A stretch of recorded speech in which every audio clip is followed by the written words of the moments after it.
No vídeo de hoje eu vou falar 3 curiosidades bem importantes que acontecem na farmácia. A primeira, por que a simvastatina deve ser tomada à noite e a atorvastatina não faz diferença? Pode ser tomada de manhã, desde que seja tomada todo dia no mesmo horário. Bom, para você entender isso, primeiro a gente precisa de entender que o colesterol ele é produzido, na sua maioria, no período da noite, pelo fígado.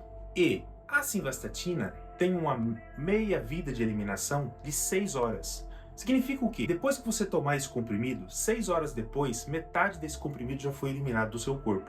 Então, convém que você tome a simvastatina à noite, pois se você tomar ela de manhã, à noite você já vai ter uma concentração muito pequena dela no seu corpo. A atorvastatina já não acontece isso, porque a meia-vida de eliminação da simvastatina é de 20 a 30 horas. Então ela fica no seu corpo fazendo um efeito entre 20 a 30 horas, ela e os seus metabólitos, inibindo uma enzima que se chama HMG-CoA redutase. Essa enzima ela tem um papel importante na produção do colesterol. E ao inibir essa enzima, você então reduz a produção do colesterol. Com isso, baixa os níveis do colesterol. Uma outra dúvida muito curiosa que acontece dentro da farmácia é: por que a penicilina G só pode ser administrada via parenteral, injetável, e a penicilina V pode ser administrada via oral? Então a resposta aqui é simples. A penicilina G ela não resiste ao ácido do estômago se fosse administrada via oral. Já a penicilina V possui um radical que protege o anel lactâmico contra o ácido do estômago. Então, por essa proteção que ela possui no anel lactâmico, ela é resistente ao ácido do estômago e com isso, ela então pode ser administrada via oral. Uma terceira curiosidade que acontece, que eu vou falar para vocês é: a flucloxacilina é um antibiótico muito utilizado. Mas você sabia que a flucloxacilina não deve ser utilizada junto com o paracetamol?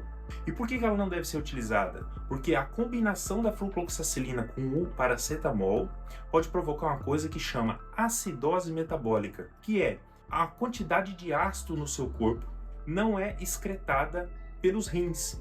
E com isso, começa a acumular um ácido no seu corpo. Os sintomas são náusea, vômito, tonturas, e com isso a pessoa pode então parar com a medicação e isso pode então prejudicar no tratamento.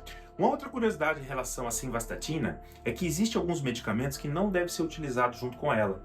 Então, é muito importante quando o paciente vem com a prescrição de simvastatina, perguntar se ele não faz uso de alguns outros medicamentos, como por exemplo, amiodarona, amlodipina. E às vezes o paciente já usa a simvastatina e o médico prescreve um antibiótico para ele, como por exemplo a claritromicina. Esses medicamentos que eu acabei de citar não devem ser utilizados junto com a simvastatina, pois ele aumenta a concentração de simvastatina no sangue e isso pode provocar uma coisa que chama rabdomiólise, que é fraqueza muscular, tensão muscular. Então é sempre importante perguntar para o seu farmacêutico e falar para ele quais são os medicamentos que você está a utilizar. Com isso você vai evitar interações, reações adversas graves e aí vai ter um melhor aproveitamento da medicação.